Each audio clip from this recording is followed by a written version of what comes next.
common thread with regard to what clients are specifically seeking you out for? Well, I mean, we set out our stall based on the quality of our work. Yep. Our mantra is the work, the work, the work, and we mean it. Mm-hmm. We do that because we believe that the leverage that exists in the difference between good work and great work is increasing with every passing day, and therefore that's the way in which we can add greatest value to our clients' brands and businesses.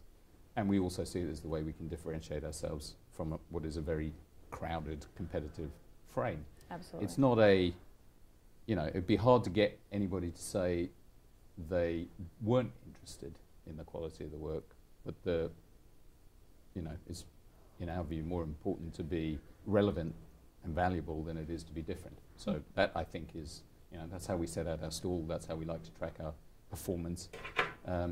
And I believe that's what our clients come to us.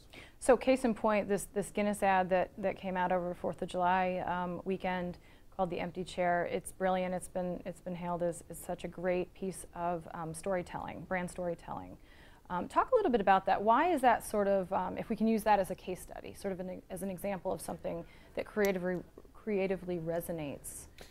What is so fantastic about it, in your opinion? Yeah, well, we've been doing a lot of work on understanding the science of advertising. Mm-hmm. We always thought we had a pretty clear idea of the art of advertising, but we've really been working hard on the science of advertising. And there's really two buckets to that. One is how you can target more precisely with greater relevance in terms of the context, get to those people at the right time, in the right place, when they're in the right frame of mind, all of which changes in technology and media are making more and more possible. Mm-hmm. But then there's a second part to the science of it, which is understanding how the brain works and how to create really, or what you need to do to create really compelling advertising. Emotions drive action, reason drives conclusions. And that Guinness work is just one fantastically powerful dose of oxytocin. Yep.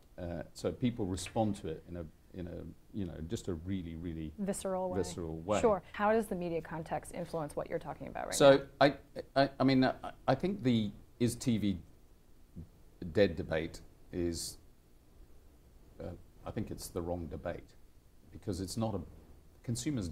It's from the consumer side, which is the only one I'm really interested in.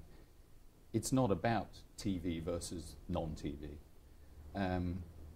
Consumers like video. Mm. They watch an awful lot of it. And they don't care how it's delivered. They really don't care how it's delivered. And what's happening, thankfully, as a result of changes in technology and media, is they're able to consume more and more video than they ever have been before. And they can consume it in places they've never been able to consume it, and at times they've never been able to consume it. Mm-hmm. So for us, it's all video. And all of that video is work, and video is the medium within which we, ply our craft. So when you're creating it, you're creating video. Yep. When it comes to how do you serve that advertising to consumers, how do you get it in front of them? Again, changes in technology are going to make it possible. Media are going to make it possible for us to be much more precise in when, where, and who we serve that video to. Hence that effectiveness component that you were talking about earlier. which will definitely improve the leverage, the return that you get.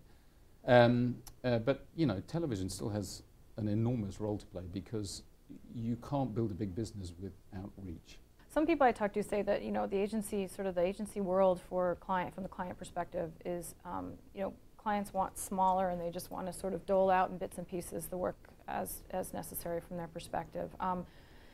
In that reality, what becomes the role of the singular agency, and the large holding company-owned agency? Well, I think I personally think clients are looking for two things. One is they're looking for quality. They're looking for the effect. Mm-hmm. Of what you do, whether you're a BBDO or you're a startup of 20 people. Yep. Their focus is on getting a return for the investment that they're making, and they want to get the best possible return that they can. That's their number one priority. Mm-hmm. And I don't think, frankly, they care whether they get that from a big agency that happens to be part of a holding company or a startup that 20 brilliant people have come together and created. Right. What they want is the outcome. They want the outcome. Okay. That's the first thing. I think the second thing is, in addition to that, if they can, what they look for is a simplifying of the process. Because if you're a client today, it's become fantastically, and with every passing day arguably becomes more so, complex and complicated process to put it all together. Absolutely. And I think if clients could be satisfied that they would get the quality that they're after, and they can get it with less hard work from them and less, using up less of their resource to manage it, that becomes fairly compelling.